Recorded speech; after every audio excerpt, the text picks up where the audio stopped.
Hello friends, నమస్తే. మన subscribers అందరూ ఎలా ఉన్నారు? బాగున్నారు కదా? అయితే ఇక లేట్ చేయకుండా వీడియోలోకి వెళ్ళిపోదాం.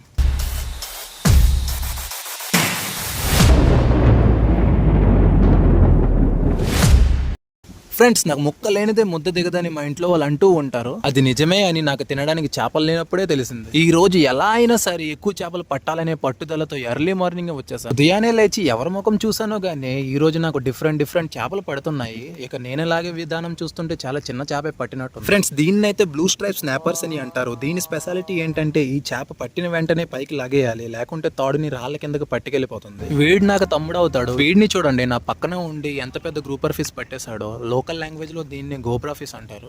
లాగే విధానం చూస్తుంటే మా చిన్నానికి ఏదో పెద్ద చేపే పట్టినట్టు ఉంది.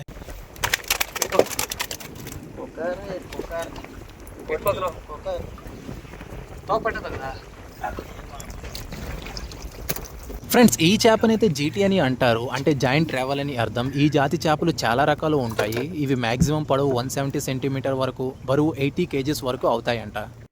నా వెనకున్న మా మామ గురించి స్పెషల్గా చెప్పేదేమీ లేదు. మా ఇద్దరికి కేవలం బ్లూ స్ట్రైప్ స్నాపర్స్ మాత్రమే పడుతున్నాయి. ఇక వీడైతే వచ్చే ముందు చేపల పైన చేతబడి చేశాడేమో గానీ కేవలం గ్రూపర్ ఫిష్ తప్పించి ఇంకే చేపలు పట్టట్లేదు వీడికి. ఫ్రెండ్స్, ఇప్పుడు నేను పట్టిన చేప పేరేంటో నాకు తెలియదు. మీకు తెలిస్తే కామెంట్ బాక్స్లో కామెంట్ చేసి చెప్పండి. ఈ విధంగా మాకు ఈరోజు చాలా చేపలు పడ్డాయి. ఇక ఎంత ట్రై చేసినా దీని తర్వాత ఒక్క చేప కూడా పట్టలేదు. సముద్రంలో ఉన్న చేపలన్నీ మేమే పట్టేసాం అనుకుంటా. వీటిని మా లోకల్ లాంగ్వేజ్లో గోబ్రా, కుకారి, పీలావ్ అని అంటారు. ఇంకా చాలా ఉన్నాయి, మీరు కామెంట్ చేసి చెప్పండి. ఫ్రెండ్స్, మీకు ఈ వీడియో నచ్చితే లైక్ కొట్టి సబ్స్క్రైబ్ చేసి సపోర్ట్ చేస్తూ ఉండండి ఫ్రెండ్స్.